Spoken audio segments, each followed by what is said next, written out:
ሰላም የዩቲዩብ ቤተሰቦች፣ ዛሬ ቀጣዩንና የመጨረሻውን የዲቢ ኮፐርን ክፍል የማቀርብላችሁ ይሆናል። የዛሬውን ቪዲዮ ለየት የሚያደርገው በቪዲዮ በየትኛው ቦታ ሊሆን ይችላል የካርድ ሽልማት የማስቀምጥላችሁ ይሆናል። መልካም እድል።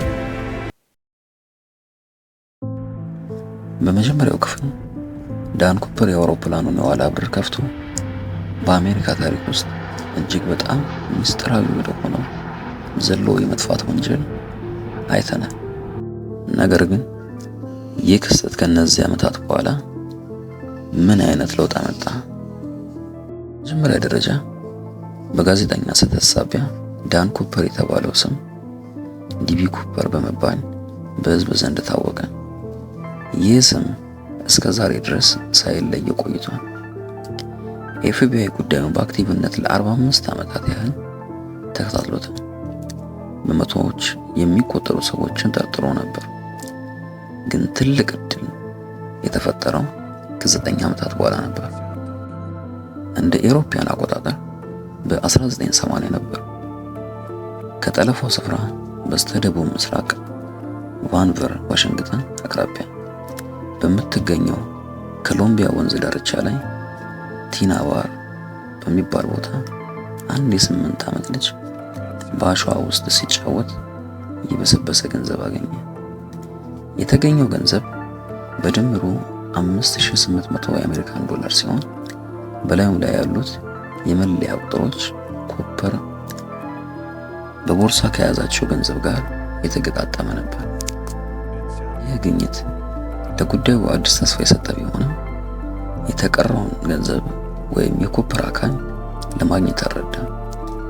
ኤፍቢአይ በገንዘብ አቀማመጥና ሁኔታ መሰረት ኮፐር ዘሎ ከወረደ በኋላ ሳይተርፍ ቀርቶ ሊሆን እንደሚችል ግምት ውስጥ አስገብቷል። በመጨረሻ በ2016 ኤፍቢአይ በጉዳዩ ላይ አድርጎ የነበረውን ንቁ ምርመራ በይፋ አገደ። ምክንያቱም በሺዎች የሚቆጠሩ ማስረጃዎችና መላምቶችን ቢመረምርም የመጨረሻው ምርመራ ላይ መድረስ አልቻለም። ኩፐር ለአንድ የአቪዬሽን ታሪክ ያልተፈታ ብቸኛ የዘመናዊ አየር ላይ ወንበዴነት ወይም ኤር ፓይሬሲ ጉዳይ ሆኖ ቀጥሏል። ከዚህ ክስተት በኋላ ወዲያውኑ በአውሮፕላን ማረፊያዎች እና በንግድ አቪዬሽኖች ላይ ከፍተኛ የደህንነት ማሻሻያዎች ተደረጉ። የብረት መመርመሪያዎች ሜታል ዲቴክተርስ በአውሮፕላን ማረፊያ ተገጠሙ። የሻንጣ ፍተሻ ግዴታ ሆነ። ከሁሉም በላይ በቦይንግ 727 አውሮፕላኖች ላይ ኮፐር ቫንስ የተባለ መሳሪያዎች ተጨመሩ።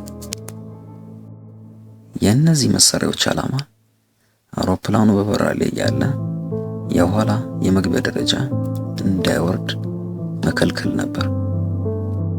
ይህ ወንጀለኛውን ባይገልጽም በዓለም ዙሪያ የአቪዬሽንን ደህንነት መርሆች ለዘላለም ለውጦታል። ዲቢ ኩፐር ስሙ፣ ተግባሩና መጥፋቱ በሕዝብ ንቃተ ህሊና ውስጥ እንደ ትልቅ ምስጢር ታትሞ ቀጥሏል። እርሱ በእውነት የዘመኑ ታላቅ ወንጀለኛ ወይስ የደን ውድመት ሰለባ? መልሱን ፈጽሞ ላናገኝ እንችላለን።